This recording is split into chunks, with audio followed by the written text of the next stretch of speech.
All right. I guess we're going to go ahead and start. We are... An hour and 30 minutes away from our destination. It's Upper Creek with Two Paddles, episode 57. It feels a little awkward right now to start recording while we're driving, but... Yes, you guessed the right direction we were going. And it's a left at this light, right? Yeah. So, welcome back to the podcast. This one is probably going to be pretty rambly because I'm going to be focused on driving, but we are on our way to a camping trip. In where are we going? It's North Carolina. It's part of Nantahala National Forest. It's Emmons Creek Branch Campground, which is a dispersed camping area that is no reservation required, and you don't have to pay to use it. It's just a little spot out in the middle of the woods. Little car camping. Right around 3,000 feet. Yep, it's gonna be sweet. I can't wait to get at elevation. Start breathing that air, that fresh air. God, I just see the smog sitting on Columbia when I roll in. Oh, you know what I yeah. mean? Because I'm coming from kind of like 100 feet. Like I descend like 100 feet every day in elevation to go to work. Yeah. And over the course of like 10 miles, so I like kind of see down into the city when I'm coming in. Yeah. And it's quite dense and foggy and smoggy. Real quickly, before we get too into it, I do just want to dismiss anyone's concerns about the safety and the danger of what I'm doing right now. And I just want it to be known. He's totally comfortable having large black objects in his face. Very comfortable. I was trying to think of something to add to that to make it more gay, but I have full access to the steering wheel. I'm not restricted at all. I have no hands on the microphone. Everything is set up. I'm not worried about it, and we would be having this conversation regardless of if we were recording it or not. So I just want to dismiss anyone's concern for my safety. Yeah, Jackson, say hello. Yeah, Jackson's in the back. He will be blurred. Is he visible, I wonder? Probably. But anyway, going up to the Chattooga River. Super excited. Dude, like I was telling you, I have been cooped up in the house for far too long these past 3 weeks. Well, first of all, it's been hot as fuck this summer. I mean, It's been hot as fuck. Like, it's been a little bit warmer than a typical South Carolina summer. But that hasn't been an excuse for me these past few weeks. In the past few weeks, we have gotten an exorbitant amount of rain. That's true. The weather's been rough. So, and it's been sad for me, too, because the rivers have been, high and muddy for like a month and a half, 2 months now. Yeah. And it's like, geez, like, I just want to go for a little paddle. Like... Yeah. I don't want to get poisoned by fucking bacteria. Like, it's wild because, like, cities with a bunch of like, asphalt, pavement, concrete. Yeah. I think I've talked about this before. The runoff is far worse because, like, think about the ground. It's like a big sponge. Yeah. It's like a filter. Like, so if rain falls on it, runs over it, catches some, let's say, poop, it gets filtered by the soil as it makes its way to the river, right? Yeah. In a city, especially a city like Columbia. Well, that river looks up. Jeez.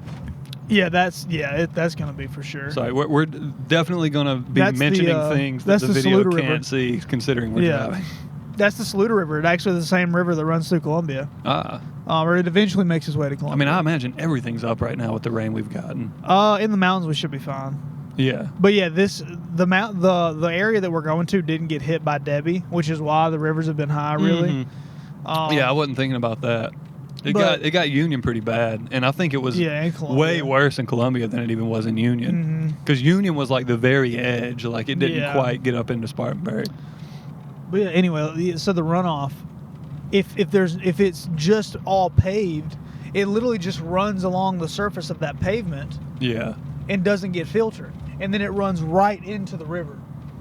And you've got all the bacteria levels. Yeah, I follow a website that posts regular data on the bacteria levels in the Columbia blue, or they call them blue ways, I think. Like, whatever.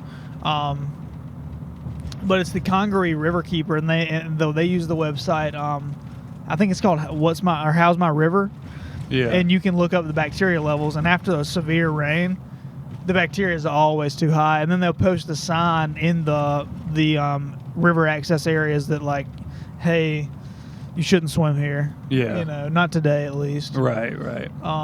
But then obviously when the river is low and clear, the sun's hitting it, you're not getting runoff from the city. Yeah. You're not having septic tanks and sewage systems overflow. Then it's perfectly safe. You know. Yeah. Outside of like a super rare thing, you know what I mean? Right. But yeah, dude, it's somebody asked me the other day, because I told them what I did, and they were like, so what's our biggest like public health concern in our state? And I was like, man, that's an interesting question that no one's ever asked me. Think on that one. And I ultimately first told him our biggest public health issue right now is our food and water. In my mind, that's the two biggest risks to our state in particular. As opposed to air pollution.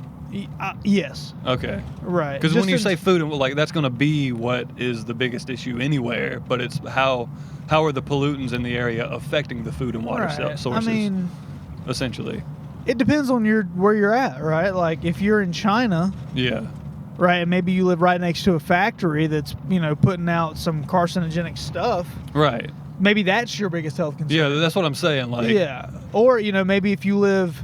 Maybe you live in South Carolina and you live near a factory, but right? Because people have gotten cancer directly from industrial production of hazardous waste in this state. It's not like a question of if. Right. It's like, no, they've actually paid people because it's happened in lawsuits. Well, the reason I made the stipulation of air pollution is because when you say food and water are our biggest hate, right. That's water pollution and ground pollution. That's the food and water problem. Whereas air pollution isn't necessarily affecting the food and water. It is, but less significantly than ground pollution and water pollution. Well, see, you even have to be more specific than just like the because those are potential pathways that you're talking about, right? Yeah. Exposure pathways, soil, groundwater, air. Like obviously the exposure pathway for air pollution is that you fucking breathe it, right? Yeah. Oh, one more thing while it's on my mind. I'll go ahead and up front apologize. There's definitely going to be background noise. And also, while it's on my mind, right into the show, upacreek at thepaddlepod.com. All right, my bad. Let's get those out of the way. We're so bad at promoting. All right. You're fine. Pathways for pollution. Pathways for exposure to pollution. Okay. Right? So, like, let's say it's in the soil. Let's say, like, somebody spilled some like chlorinated fucking solvents in the dirt, like up gradient of your house. Right. So the groundwater's moving towards your house, and let's say you use a well, right? Mm-hmm. They spilled it onto the dirt, like maybe like a quarter mile, half a mile up from your house, right? Right. So it goes into the soil.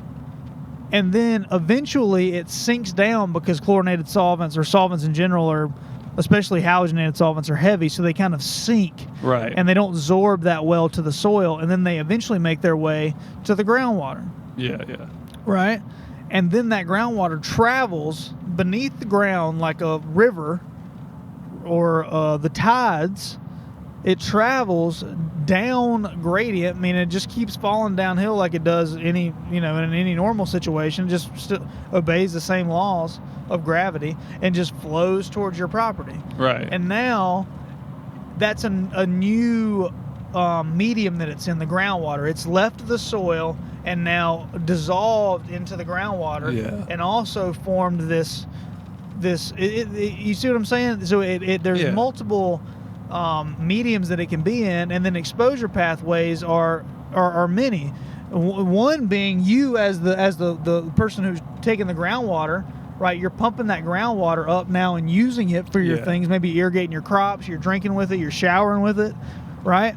And eventually that groundwater will make its way to surface water, right? It's going to eventually fall and contribute to rivers and streams. Yeah. Right?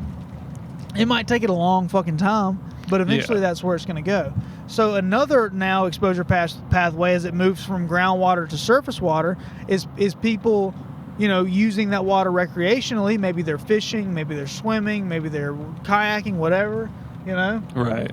So you see, like, it's like, man, it's that's how it happens. When's my next turn? 5 miles. 5 6 miles, Yeah. right or left? You're gonna bear left. Bear left and 6 miles. But So what is the around? Let's just stick with the upstate because there's a lot of different. well, let me just say that when I was saying food and eventually those methods of propagation make their way into our food. Yes, right. Like Yeah. because you're using the groundwater, you're using the soil. Yeah. Lots of plants, lots of vegetables, they absorb metals, right? And that's a big problem because in South Carolina we have soils that are really rich in metals, because of the runoff from the Appalachians. It just is rich with metals. It just is.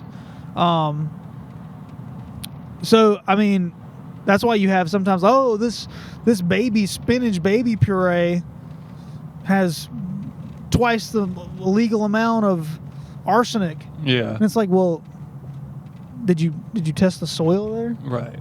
Yeah. And it's like, did you expect anything different if you grew it in a place that has naturally high arsenic levels, or maybe it doesn't have naturally high arsenic levels? It's just been contaminated with arsenic. But anyway, I'm getting off course. But my point is that I feel like the biggest public health concern for us as a state, even considering all those things that I just talked about, is the things that we involve in our life voluntarily, right? Like, like the food that we eat, or the water that we choose to drink, right? Or the products that we choose to use, right? Like we can use people. But that's not a South Carolina specific issue. He asked what is the biggest public health concern that we face as a state. I'm telling you my I know, opinion. But I'm just saying that's the biggest public health concern we face as a nation. I'm not saying it's not also the biggest in the state, but it's not a South Carolina unless specific you live in like issue. a mining town. Because, dude, the majority of food that people are going to eat in South Carolina isn't grown and raised in South Carolina. Right, but if that was the case, then our entire economy would be different and better. Right. Okay. Let me put this into a different. Okay. Like, let's say if I eat a McDonald's cheeseburger every day for the next 30 years, I might die of cancer. Well, whatever. I don't know. Yeah. Let's pick some random thing. I might die of cancer, in 20, 30 years. Or if I smoke cigarettes every day, I might die of cancer in 25 years. But let's say a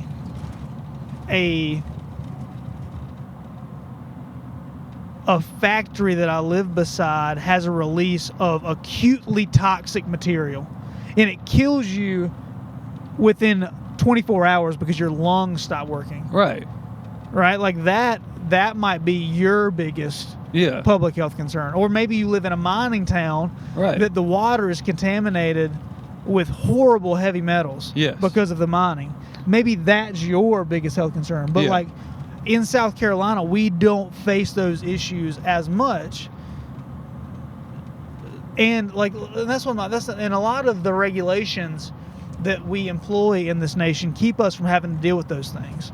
But that doesn't stop them from happening. We just send them to India and China so we don't have to deal with them here. Right. We still need the shit that Right, but you're getting way sidetracked from the point I'm making that, okay, water I'll give you. Obviously, our drinking water, most of it's coming from South Carolina. Most of it is affected by the pollution and runoff you're talking about. All the tap water is pulled from surface water. But, again, to say that our food and is the biggest health concern, I'm not disagreeing with you. I'm just saying that's not a South Carolina specific issue.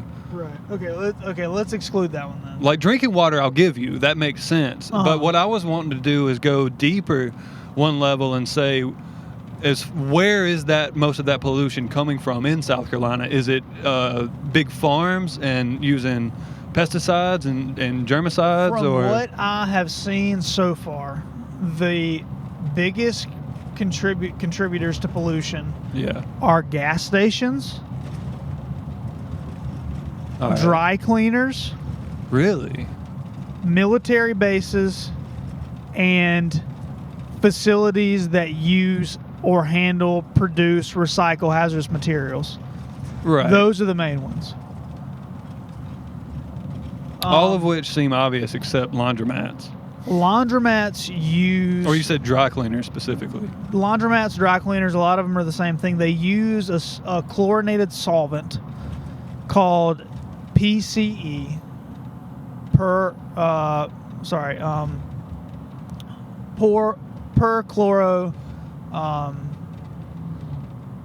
ethylene.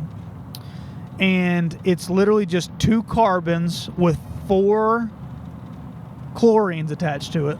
Yeah. Right. And it's an extremely powerful solvent. And when I say solvent, I mean it dissolves things like a motherfucker. Like, you know, soap will take some grease off a fucking pan. This stuff will fucking take, you know, it'll do some crazy shit. It'll literally lift the micro particles of dirt and grime off of your clothing. Right. That's so why they use it, because it's a powerful solvent. Yes. And they produce waste, right? From their process, and it lots of times gets spilled into the soil, and it causes a lot of problems. I'm sure there's some air pollution involved with that as well.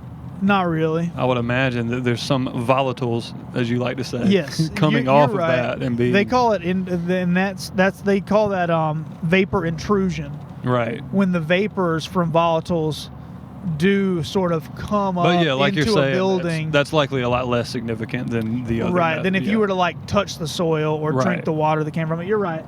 That's a big issue, and anytime there's TCE contamination underneath a building like that, that was a dry cleaner, that's immediately what you do is you take an indoor or sub-slab sample to test the volatile organics in the air. You're absolutely right. But again, even with all those explanations, we're still not really hinting at a South Carolina specific issue. No, all those are our biggest ones. I know, but that's the same across the nation. In most states, the biggest polluters are going to be gas stations. So you want me to name a single entity? No, I'm just saying, is there anything you can pinpoint that is specific to South Carolina? That's why I mentioned maybe pesticide use and runoff from farms. Or is there anything specific to South Carolina? I know it's not, but it's one of the biggest industries here, especially in the lower state. I would say that South Carolina is unique because... Is this where I'm going left? Yes. All right, this is not a veer. This is a stoplight and a sharp turn. We might have passed it. I don't know. Dude, you're in charge of this. I'm sorry. We've been talking. I'm in charge of driving. I'm sorry. Yeah, we might have added on a few minutes. But what was I saying? Oh, okay. I would say that South Carolina is unique because for its size, we have a large number of military bases. And all those contribute heavily to contamination because of all their exercises, whether it be munitions or testing firefighting foams or all the underground storage tanks that they have for their jet fuel and their diesel. They do everything on those bases, right? Both hands on the wheel. Police officer. So you got don't notice the microphone and headphones. Yeah, you're going straight through this light. I don't think what I'm doing now is illegal. I'm technically hands-free. It's technically not, I don't think. I'm completely hands-free. I have 2 hands on the wheel. But what was I saying? Oh yeah, so I would say that that we're kind of unique in that sense that we have a lot of military bases here. Per square footage of the state, square mileage. Per capita, per everything. Per land area. Yeah, we're a very military heavy state. And then we're also very industrial. We have more manufacturing than I would say a large percentage of other states. Yes. Yeah. So that. Yeah, and we have a lot of facilities that use hazardous waste in the state and produce it. And so you see what I'm getting at, trying to find specifically to South Carolina. But what's caused the most direct harm to people? That's what you're asking. And that's going to be the same nationwide. That's there really might be nuances when it goes to state. Say like Nevada is going to have different pollutants and issues to worry about than South Carolina. Because did you ever see the commercials for that military base in North Carolina that had the ongoing lawsuits for causing cancer because of. No. Yeah, there was a military base in North Carolina. It was some weird name that started with a P, I think. It was motherfucker. Also, when's my next turn? You got 1.1 miles. Turn right or left? You're going to be going right. All right. Anyway, it was a military base, and they got in trouble for causing cancer to a lot of people. It sounds familiar, but I can't remember. Here, does I'm sound just going to look familiar. it up real quick just because. Said it starts with a P? Yeah. God, that... North Carolina Yeah, I don't... It does sound familiar.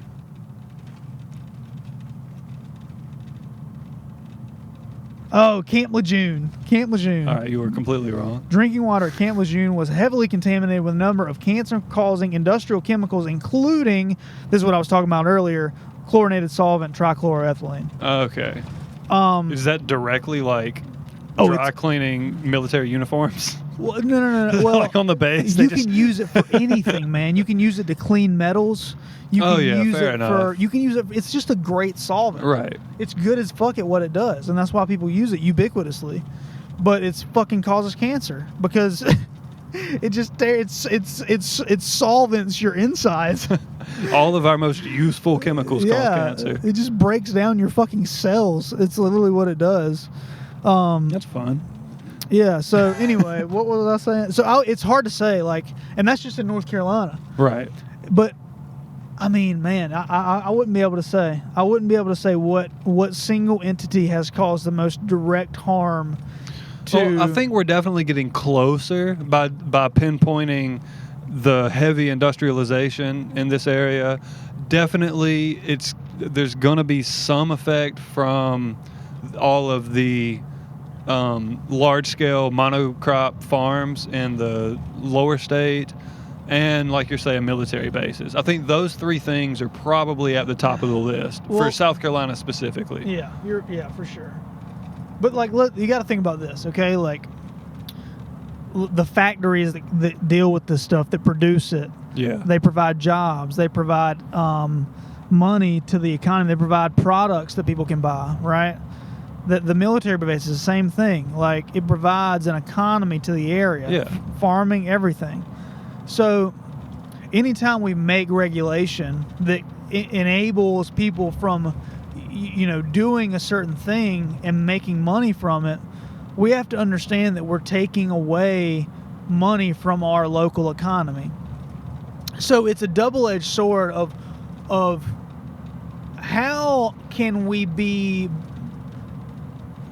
pro-business, pro-manufacturing, but still pro-industry, mom and pop, and pro local but business, pro-public health. Yeah, because we have to understand that all these things, like manufacturing process, they contribute to waste. Right? They produce hazardous materials that cause the very things that we're talking about. Right.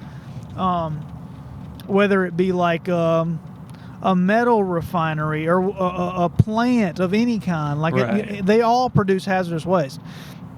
And we're obviously making a lot of effort just through regulation. My point is that people get idealistic and they want to say, we want to be green, right? We want to be we want to get away from using all of this shit. You can't use methylene chloride. You can't use TCE. I know, I've definitely driven a mile and a half. You can't use gas anymore. I need you to pay attention to the GPS, Blake. I'm sorry. 0.2 miles. You're going to take this next right. Okay. But I mean, it's tough because, like you're saying, you need that balance. Like, you can't just say all industry is bad. We can't have, like, you need to have that balance of economy, but also try and keep it as regulated as you can to protect the health of the public. And we're definitely not the worst state at it, and by far not the worst country at it. We've made our mistakes, and we've learned from a lot of those mistakes. We're still making mistakes, and we're still learning. But, like, on the scale of how bad it can be, South Carolina's, I wouldn't even put us in the top. Now we have a good balance and a good understanding. Right. Because we've seen, we've had the benefit of seeing environmental disasters and being aware of how devastating they can be. But we also understand that places that have seen their manufacturing decrease heavily because of strict regulation or just pure greed how devastating that can be. We've seen how devastating that can be just because of Yes, our mill situation. So I feel like we have a good balance, but we're not going too crazy either way. But we have to keep in mind that we need both. We need manufacturing here. We need industry here. We need military here. We need all that stuff. But we have to understand it comes at a cost, and we need to be aware of it so that we can deal with that cost appropriately. Yeah, of course. Because as long as we're aware of it and we take the appropriate steps, we can't live in a perfect world, but we can live in a safer world. Right, because we can be more aware of what we're doing. And I mean, I do think we're constantly taking steps in the right direction. It's just it's maybe 2 steps here forward, 3 back, 1 more forward. Right. It's that sort of thing. And of course, you're always going to be able to. You're going straight. You're always going to be able to nitpick the regulations as much as possible. There's always going to be room for improvement. And here's the thing: new things always come up. Right. Like these PFAS. Oh, we've been using them for everything for the last 50 or 60 years, and now we realize that they're carcinogenic. Right. Oh, fuck. Yeah. Oh, fuck. And now they're like, the EPA saying that you can't even have parts per billion PFAS in your drinking water, but they can sell a pan to you in Walmart that is coated with it. Right. Yeah. What the fuck are you... What's going on? We need to be more aware that the dichotomy of that is fucking hilarious. It is because ridiculous. it's going to cost us billions of dollars in taxpayer money to accommodate our water treatment systems to actually deal with this shit. And we're constantly making more. And we're just wearing it on our clothes, using it in our pans. You know what I mean? Like it makes up it's in almost all the stuff that we use that has plastic in it. Yeah. It makes plastics last much longer. It's like we have no awareness. I like wood, metal, and glass, brother. Me too. I do too. I'm trying to fix Jackson's head. Here, I got this. I'm probably going to cut this off right around 40 minutes. I want to say we started around 10:50. You're taking a left in a third of a mile. At 11:30, regardless of where we are, I'm going to cut us off.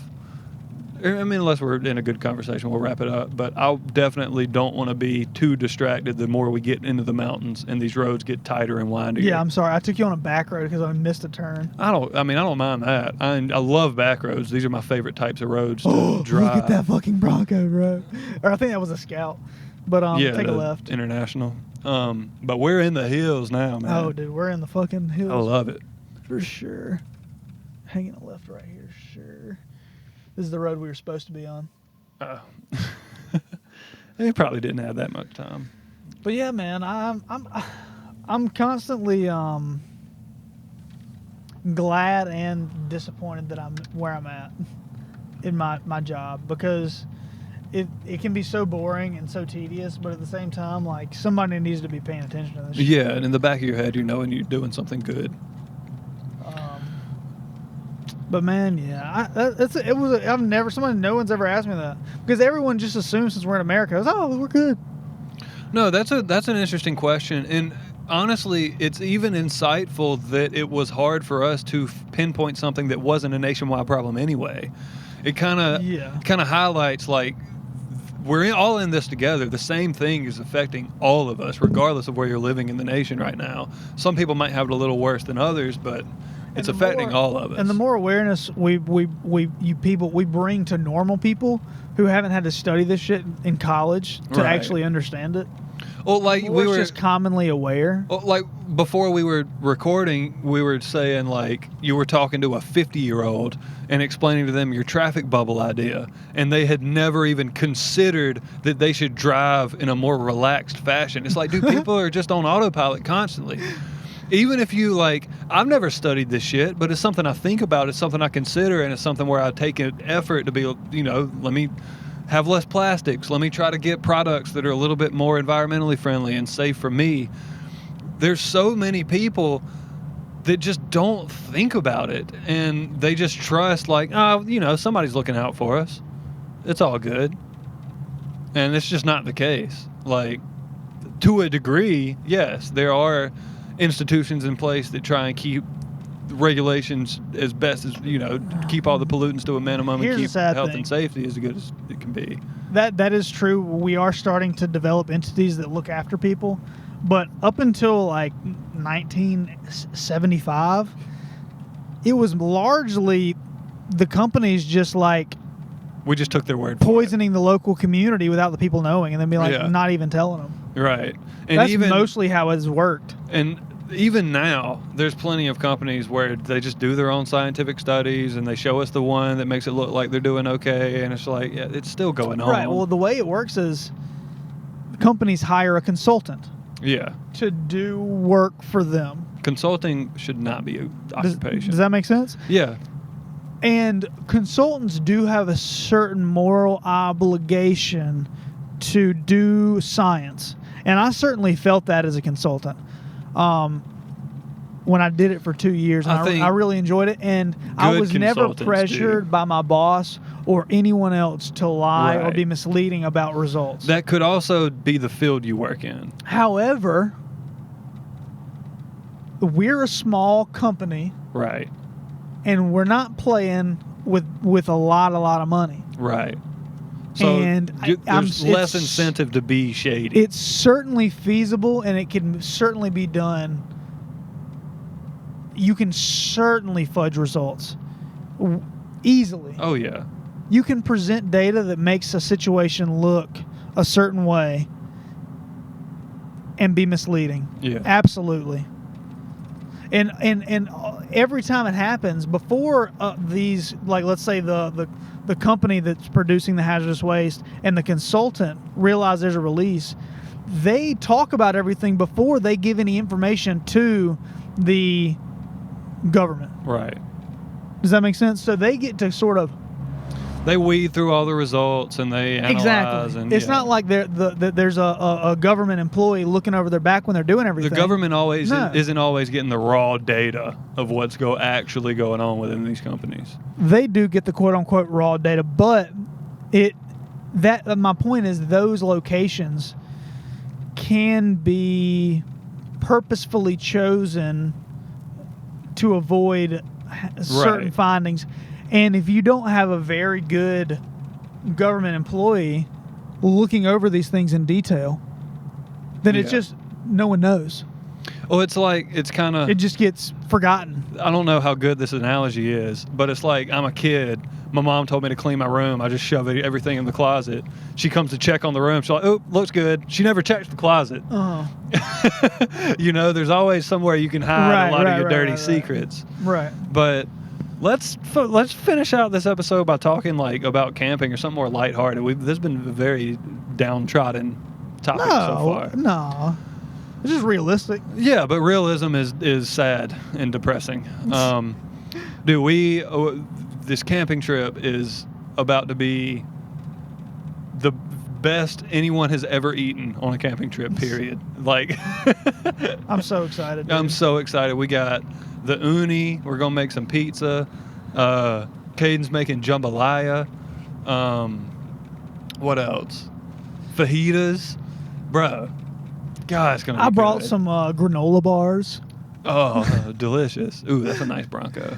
That thing is so, I like I that. love the black, dude. Yeah. Those fat tires on it, too. Straight? Yeah, straight. Straight. We are going to plan, we're going to try to record 3 episodes this weekend. So this is going to be one. Hopefully we'll do one either this afternoon or tomorrow, maybe one Sunday morning. So we can take off the next 2 weeks and not have to meet up. That'd be nice. It's going to be very nice. We got plenty of time to do it. I'm a little regretful that I didn't bring extra mics. So Caden and Grant can't jump on. It's just going to be me and you. They probably don't care. But the packing list was already so extensive. Yeah, And I'm yeah, like, yeah. okay, I'm cutting out Oh my God, dude! anywhere Oh, I can. dude, they're putting in wells right now. They're doing environmental work right now. They're Yeah. taking cores.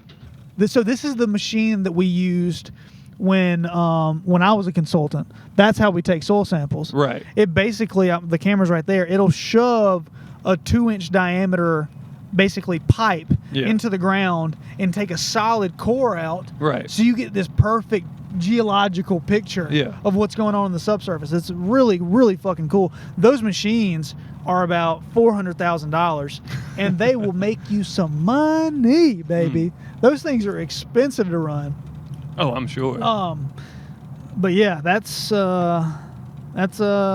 I mean, that You think they were doing it, so they were drilling through the road. You think that's specifically to see any effect from this roadway being here? they might be having to Or is that build just a new bridge. Oh, And they okay. realized that maybe, hey, there was a gas station here 20, 40 years ago. Okay. Let's take some samples, or we need to, maybe we need to do some structural examination of the soils beneath this so we can know how to build our bridge. You know, they can use those cores for a multitude of different things. Yeah, that's Who knows interesting. why they're taking them. Left or right? You're taking a right here. Taking a right. Jackson's neck. Here, can you just chill right here for a second? Yes. Is he knocked out? Dude, he's asleep. The Kiowa Toxaway. Oh, there you go, buddy. Sorry. Is that the name of a city? Town? It's a park. Salem? Tallahassee? Yeah, I guess it is a town.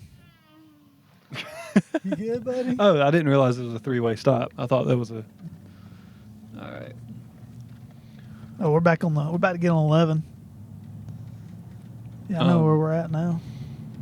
I love driving these hilly back roads, man. It is So my nice. favorite thing. It's my favorite thing to do.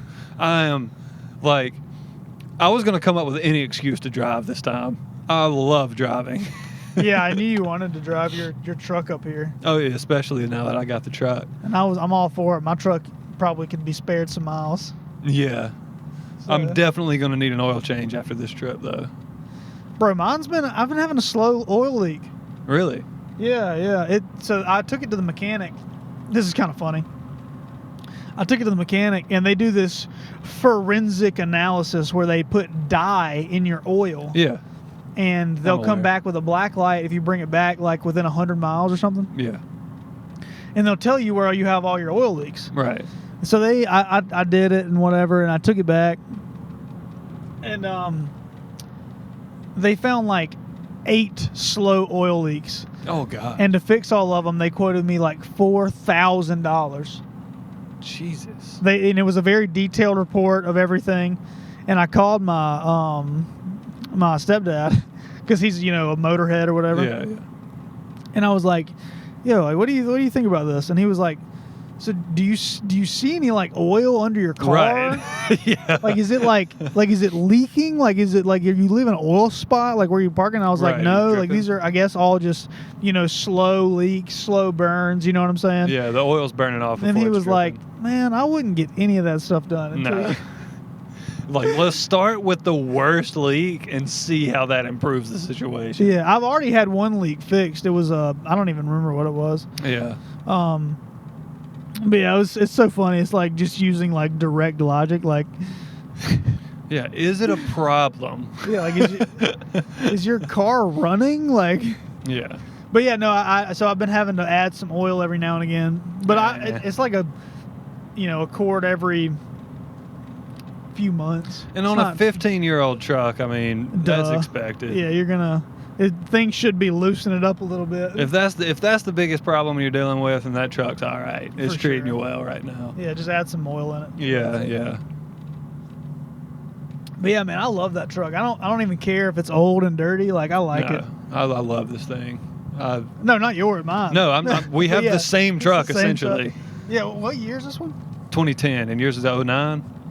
Yeah, 09. Yeah, so we basically got the same truck. I've just got the extended cab or full cab. Yours is technically an extended cab, right? Yeah, dude, I hate those little hatch doors. I hate having yeah. to open. I mean, it's open better the than not front having door. a back seat. Yeah, for sure. But like having to open the front door to open the back door, Yeah. like in a parking lot, like if it's tight, it's just the worst. That's how my dad's like F-150s always were. He always had the Yeah. extended cab. But yeah, having the back seat's nice. And it is a pretty roomy back seat for an extended cab. You know what I mean? Yeah. Oh, for sure. I think honestly, it's barely any smaller than my back seat as far as like leg room. It's not too much. Not different. much smaller. Yeah. It's definitely a little bit, but yours is definitely a little bit bigger, but it's not like Yeah. crazy amount. But then on the flip side, you have more room in the bed than I do because of that. Slightly longer bed. I think you probably got like 6 inches more. in the bed. Yeah, dude. I kind of, if I had any reason to have like a big fucking diesel rig, like a 250, 350 Yeah. diesel, I would love to drive one of those things, dude. I wouldn't. I would love to. I wouldn't want anything Taking a much ride. bigger than this. This is Have you ever comfy. driven a diesel? Diesel's one thing, but when you're saying like a big like F350, Taking her left. you said right, you dumbass. I'm sorry. I'm it's an idiot. recorded. He I'm gave an me the idiot. wrong directions. I'm sorry.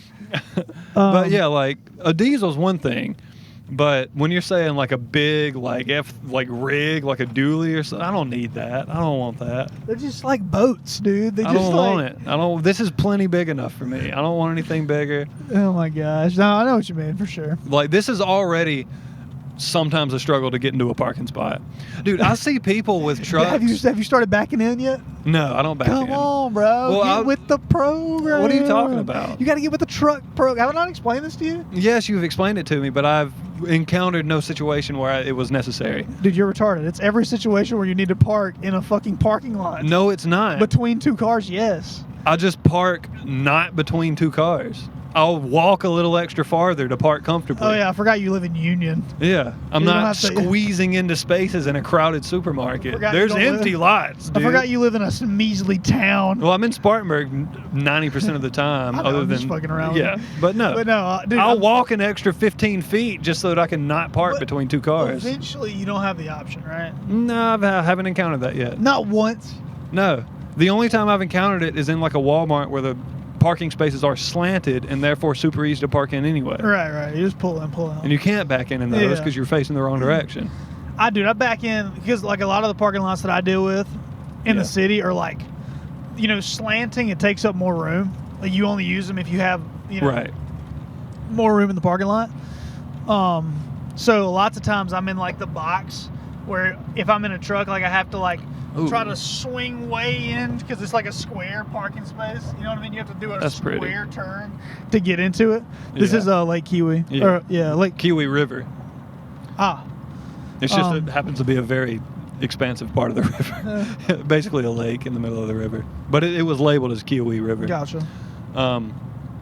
But So no, I back I like in every day, dude. Dude, I see motherfuckers that need to use the back end method that have a full size truck. I just tried to drink my mic. But I see people in trucks, like full size trucks, same size as mine, maybe a little bigger. And here's what I also do. I always swing wide before I park. I always compensate for the size of the truck by taking a wide turn into the Yeah, spot. but sometimes like, the lot's not big enough. That's what yeah, I'm not saying. in Columbia, Yeah. but I don't have that issue. At least I haven't encountered it yet. Right. But I see motherfuckers in like F250s who will do 7-point turns to sit in the parking spot. And I'm like, you don't deserve to be driving that large of a vehicle if you can't park it at least in two tries. Yeah, just the fact that the front wheels can pivot is like, that's all. Yeah, that's why forklifts turn from the back. Right. But yeah, like if you can't compensate for the width of your truck or the length of your truck by swinging it a little wider to make sure you fit in the spot correctly, like drive a smaller vehicle. Stop it. You are inconveniencing all of the rest of us by not being able to park properly in your large vehicle. That's funny. I see it a lot at Lowe's. You'll see people coming in to like load up their truck with wood and they're all like cornered in the spot. I'm like, what are you doing? It's not that difficult. We got 3 miles, brother. 3 miles until Whitewater Road, taking a right. Whitewater Falls Road. And Damn then it, Jackson. how many more miles till the spot? Okay. 24 miles, 48 minutes. All right. So windy back roads and dirt roads. Those are my favorite though. I'll when we turn on to Whitewater Road, we'll wrap up the pod. I have to urinate. You should have went in a QT, dude. Jackson, I'm sorry. I'll just let your head hang low. I will guess. say, when I was a kid, I slept with my neck cranked like that, and I'm fine. Yeah.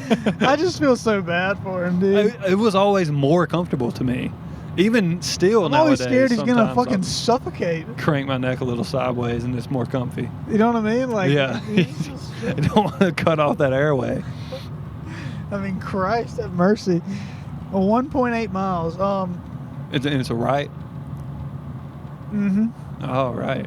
Yeah. So none of you fuckers come trash this spot.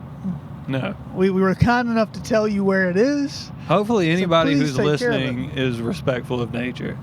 I think if you can deal with how much me and you bitch about respecting nature, and dude, like if you're listening to our pod, you should that's one have thing some that respect. agitates me so bad about South Carolina is that we don't respect our natural forest at all. We or do. our public green spaces. We very much do.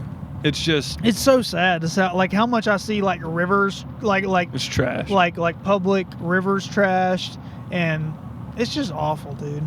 I can't believe people have zero pride. It's like have a little bit of fucking pride. Yeah. What do you, if you're gonna no come, one ever teach you that? Like, if you're gonna take the time to come out here and enjoy nature and go camping, like, you need to respect the land so that it's there for you to come camping at again, for your children to come camping at. Like, what are you doing? It's ridiculous. I imagine it's somewhere up here close. I'm slowing down. Yeah, you're. It's gonna sneak up on me. It's literally not this road, but the next. Probably what this 4-way sign is alerting me to. Yeah. And where that white truck's pulling out? Yes. All yes, right. sir. But yeah, see, like, but like in places like Montana, they're like, all about that shit. Oregon, right. People are way more aware that they should take care of their spaces. Well, the population's a lot less too. That's a good point. And a lot of, as we went out west and found all these beautiful places, we were able to preserve them a lot better because less people had moved out there. Where there was already all of this industry established in the southeast and the northeast even. So you're not able to have all of these protected forests because just the population is so that's a good point. plentiful. In a lot of ways, we sort of cultivated these scenic areas because a lot of them are just clear cut for timber. Right. I mean, we've done a lot of restorative work, and especially in the Appalachian Mountains. Bro, I would have loved to see the forest, dude, before all of the beautiful, beautiful hardwoods were cut. Yeah. Because, I mean, lots of times, like, I'm getting whiffs of that basil. I know. I just had to, it just almost fell over. Because, like, lots of our forests now are dominated by pines. But historically, like, that's not really how it was. Especially not at this elevation. Not here. Yeah. Not in the Piedmont. There's much more spruce and hardwoods. Yeah. Yeah. Like oaks. You know. But yeah, I would have loved to see like how enormous the trees were, like the grassland that was underneath. Like I just would have loved to see it, dude. Yeah. It was probably just amazing. Well, I think we'll go ahead and wrap it up. We're getting a little close to the spot. I think we're at 45 minutes right about. But wonder how the GoPro's doing on battery. It's probably doing pretty good. But yeah, definitely a little bit more of just a rambling episode. I didn't have much to contribute because I am actually focused on driving. As I said, I'm not trying to make this dangerous. But yeah, fun episode. If you want to write into the show, send us an email, upacreek@thepaddlepod.com. As always, the email address is in the description. Yeah. Thanks for listening. And again, all of the next 3 weeks of episodes is going to be from this weekend, so sorry about that. Some people hate that. Or I say some people hate that. We don't have enough listeners to care. Yeah, dude, if you're listening to this, you just like listening to us ramble. Honestly. But as always, if you do like listening to us ramble, we appreciate you. And Appreciate it. We'll see you next week. All right, shout out.